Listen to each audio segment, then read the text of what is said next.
Desde 2002, a língua brasileira de sinais, a Libras, é reconhecida oficialmente como uma forma de comunicação. Ela possibilita que as pessoas surdas possam se comunicar e sejam inseridas em diferentes setores da sociedade, inclusive a universidade. Hoje nós vamos conversar sobre Libras e acessibilidade linguística. E o nosso convidado é o Joab Barbosa, coordenador da CETRAD, a Coordenação de Tradução da UFAM. Confira o perfil do nosso entrevistado. Joab Barbosa possui bacharelado em Letras Libras pela Universidade Federal de Santa Catarina.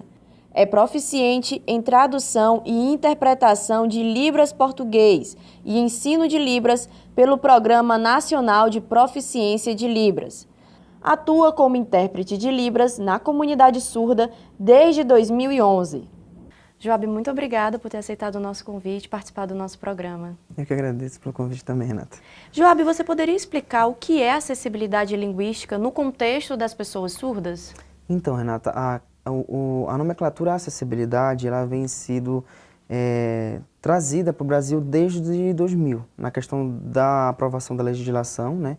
A legislação de acessibilidade, na qual trata das pessoas com deficiência no geral. E até então a acessibilidade linguística não era um ponto tão discutido, porque até então imaginavam que Libras era uma forma de se comunicar informal entre a comunidade surda, né? E os trabalhos com acessibilidade eram totalmente voluntários, não existia até então a profissionalização do tradutor-intérprete, e a acessibilidade linguística especificamente não era totalmente discutida no nosso âmbito.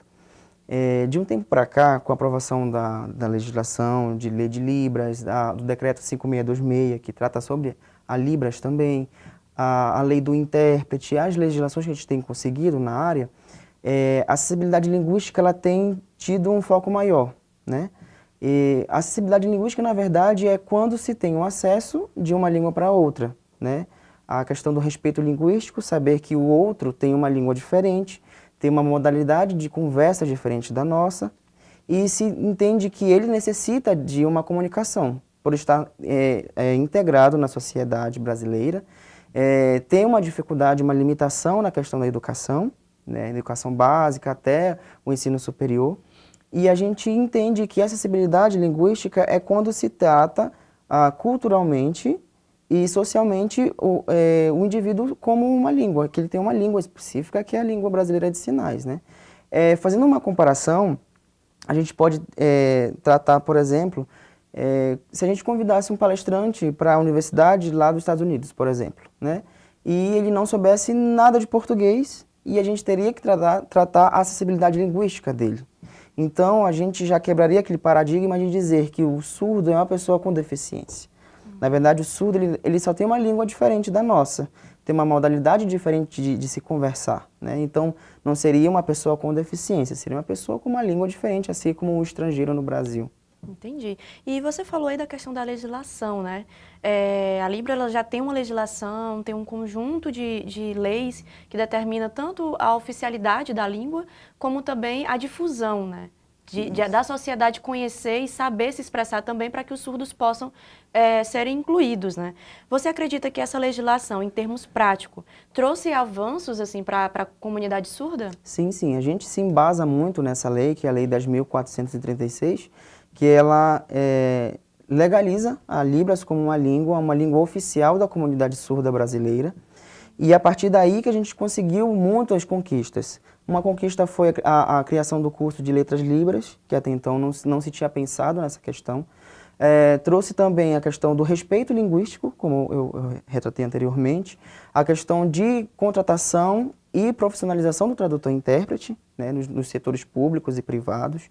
Então, assim, o caminho da legislação foi muito importante. Essa primeira lei, que foi a 10.436, ela foi a base para as outras. E a gente tem percebido um avanço muito grande de 10 anos para cá. A gente percebe que hoje a Libras é uma língua muito vista pela comunidade brasileira, né? Porque até então, como disse, Libras era só uma forma de se comunicar informal. Né? Era quando o surdo usava mímicas ou gesto para se comunicar. E quando se trouxe essa lei para oficializar Libras como uma língua, a gente percebeu que teve um respeito linguístico maior. o status de língua ele foi respeitado até então, né? Então, assim como as línguas indígenas, as línguas estrangeiras têm o seu status, a Libras também tem o mesmo status de acordo com essa legislação. Entendi. E o Enem do ano passado foi um Enem que causou bastante debate, porque trouxe como tema a educação para os surdos, né? Os desafios da educação para os surdos.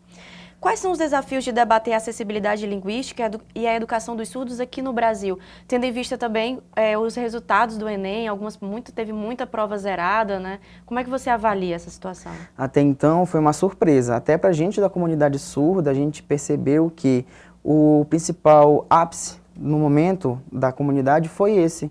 A partir do momento que foi integrado uma questão que até então não era tão vista pela comunidade brasileira, a gente viu que quando foi se tratado isso no Enem, a gente percebeu, nossa, a gente está conseguindo uma visibilidade maior. De fato, existem grandes desafios na educação do surdo, porque até então não existem escolas bilíngues, que é a proposta que o surdo deseja para estudar, né? A gente, como ouvinte, a gente tem a integralização da língua na escola. A gente tem a administração de disciplinas na nossa língua. Então, existe um conforto, uma zona de conforto. Então, quando o surdo entra nesse eixo de educação, da inclusão escolar, eles não se sentem agradáveis porque, às vezes, o profissional, o intérprete que está na sala de aula não tem formação específica na disciplina, né? Então, o desafio já começa lá na educação básica. Então, eles já passam por um problema educacional na educação básica, no ensino médio e até no ensino superior. Então, o tema maior, né, o impacto maior na sociedade que teve foi esse, né, de mostrar que existe uma pequena parcela, né, um pequeno grupo linguístico, que é do grupo de usuários de língua de sinais, que passam por processos de desafios, de lutas, de reconhecimento da língua e reconhecimento social, reconhecimento cultural, educacional, para que eles possam ter o direito garantido, né? Até então, nós temos o nosso direito e a gente não sai da nossa zona de conforto. Eu digo que os tradutores e intérpretes, quando eles emergem na comunidade surda, eles têm uma parcela do surdo também neles, porque eles percebem quanto é dificultoso não ter aulas ministradas em Libras, não ter um professor que seja fluente, tanto no conhecimento da disciplina quanto o conhecimento da língua brasileira de sinais. Então, a gente percebe um déficit de educação para o surdo. Certo, Joab, a gente vai fazer um rápido intervalo e daqui a pouco nós voltamos com o Fã em Pauta Entrevista. Até já!